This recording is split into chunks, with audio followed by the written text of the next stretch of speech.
In this final lipid video, we're going to take a look at the steroids. And the easiest way to understand a steroid is just to look at the mother of all steroids, which is cholesterol. We've looked at cholesterol a couple times, and here it is. Now, what you want to notice with a steroid is every steroid has this characteristic 4-ring structure.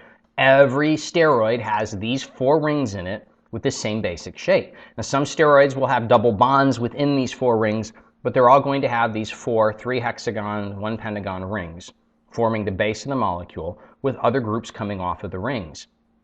Since these are carbon-hydrogen rings, steroids are hydrophobic for the most part, but they may have regions that are hydrophilic. Again, this is cholesterol.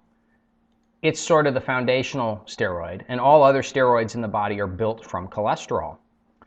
Cholesterol is one example. Here's cholic acid. Now notice cholic acid, unlike cholesterol, has more hydroxyl groups. It's more hydrophilic.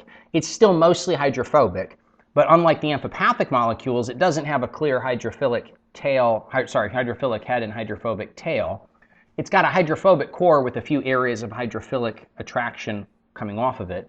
And cholic acid is, as you can see in the upper right-hand corner, an acid because of the carboxyl group. Cortisol is another steroid, as is estradiol and testosterone. Each of these 3 are hormones. Steroids are going to be used in the case of cholesterol to stabilize cell membranes. Cholesterol in the membrane helps to make it more hydrophobic on the inside and more stable, as we'll see in a future video on membranes. They're used as signal molecules. The last 3 steroids that I cycled through, cortisol, estradiol, and testosterone, are all hormones or signal molecules. And they can be used to assist in lipid digestion, which is what cholic acid was used for. It's what's called a bile salt. So in summary, for all of the lipids, lipids are largely hydrophobic organic molecules made primarily of carbon and hydrogen. The fatty acids are used for energy storage and as a source of energy and as a building block for other lipids. And they consist of a carboxyl group and a carbon-hydrogen tail. Amphipathic molecules like phospholipids are typically used for building things like cell membranes and related structure.